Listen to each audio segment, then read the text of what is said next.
ये question case based question है. The statement of the problem says the picture given below shows a circular mirror. ये एक circular mirror है hanging on the wall with a cord. ये cord है. The diagram represents the mirror as a circle. ये mirror है, circular mirror with centre O. A P and A Q are tangents to the circle. ये tangents है A P and A Q at the points P and Q respectively such that AP is equal to 30. AP की value is 30 centimeter. AP is 30 centimeter. फिर इसमें इन्होंने बोला है and PAQ is 60 degrees. This angle is 60 degrees. ये 60 degrees दिया हुआ है. अब इसमें based on the above information answer the following questions. अब this is the circle and these are the two tangents. ये एंगल 60 डिग्रीज है. ये A है, ये P है, ये Q है and these are the radii through the point of contact. ये point of contact से रेडियस ड्रॉ किया है. अब इसमें ये 30 सेंटीमीटर दिया है तो ये ऑब्वियसली भी 30 सेंटीमीटर आएगा. Find the length P Q. हम लोगों को लेंथ पी क्यू कैलकुलेट करनी है. तो अब हम लोगों ने इसको जॉइन किया और ये जॉइन करने के बाद अब हम लोगों ने इसमें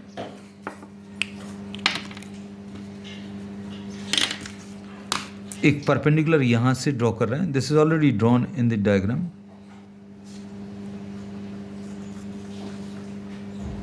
suppose this is the point M.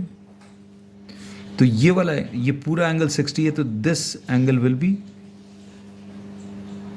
30 degrees. ये एंगल भी 30 डिग्रीज आएगा. This angle is 30 degrees. अब इसके बाद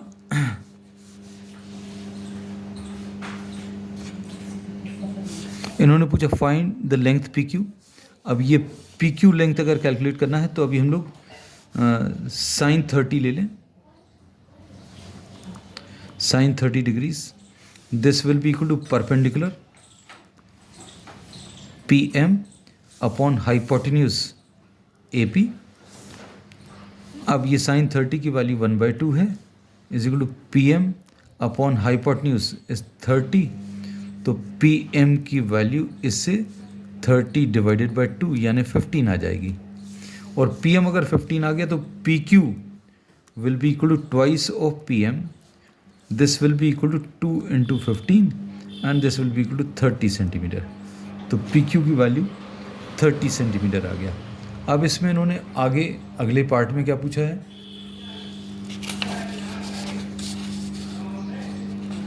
नेक्स्ट पार्ट में find angle P O Q. अब इसको अगर आप देखें तो ये वाला एंगल 90 डिग्रीज है, ये वाला एंगल भी 90 डिग्रीज है. रीज़न क्या है, ये टेंजेंट है and this is the radius through the point of contact. So this is 90. ये tangent and this is the radius through the point of contact. ये एंगल 60 डिग्रीज है. तो चारों एंगल्स का एडिशन कितना 360 डिग्रीज आएगा. ये फर्स्ट पार्ट इधर डाल दे रहे हैं. अब second part in quadrilateral APOQ. इस क्वाड्रिलेटरल में angle A plus angle P plus angle O plus angle Q is equal to 360.